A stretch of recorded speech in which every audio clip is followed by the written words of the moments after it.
ফুরফুরা শরীফের কোনো উন্নয়ন সেনাশিস চাই না, সেনাশিস চাই না।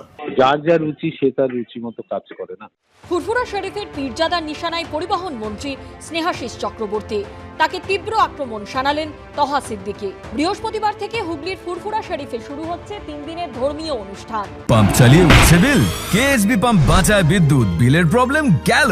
বিদ্যুৎ সাশ্রয়কারী জার্মান টেকনোলজিতে তৈরি কেএসবি পাম্প, পয়সা বাঁচাও, টেনশন ভাগাও।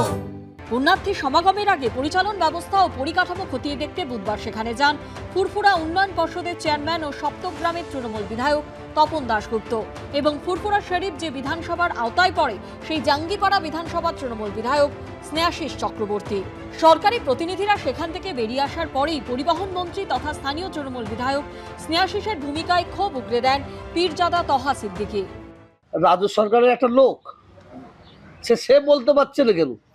এখানে একটা ব্যাপার আছে, এখানে হয়তো 5 কোটি টাকা খরচা হচ্ছে, হয়তো মুখ্যমন্ত্রীর তহবিল থেকে মানে নেওয়া হবে 25 কোটি টাকা, সেখানে দেখানো হবে তো 25 কোটি টাকা খরচা হয়েছে। ধর্মীয় উৎসবকে সামনে রেখে মমতা ব্যানার্জিকে আড়ালে রেখে কাটমানি খাওয়ার একটা মানে কাটমানি খাওয়ার চক্রান্ত চলছে বলে মনে করি। ভাঙড়ের আইএসএফ বিধায়ক নওশাদ সিদ্দিকীও ফুরফুরা শরীফের পীরজাদা। এই বিতর্কে তহা সিদ্দিকীর সমর্থনে ব্যাট ধরেছেন তিনি। শুধু তহা সিদ্দিকীর এটা প্রশ্ন নয়, এটা ফুরফুরা শরীফের পীর সাহেব পীরজাদার প্রশ্ন যে এই বছরে যে প্রোগ্রাম নিয়েছে রাজ্য সরকার সেই কি পদক্ষেপ গ্রহণ করছে সেই বিষয়ে কোনো পীর সাহেব পীরজাদাকে জানানো হয়নি কেন। যদিও তহা সিদ্দিকীর কথায় গুরুত্ব দিতে নারাজ স্নেহাশিস চক্রবর্তী।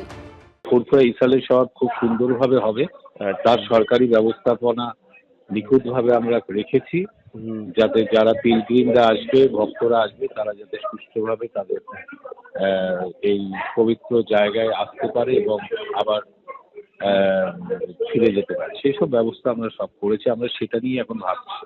আচ্ছা, ও কে কি বলছে ওটা নিয়ে আমরা গুরুত্ব দিচ্ছি না। ফুরফুরা শরীফের উন্নয়ন নিয়েও তরজায় জড়িয়েছেন তহা সিদ্দিকী ও তৃণমূল বিধায়ক।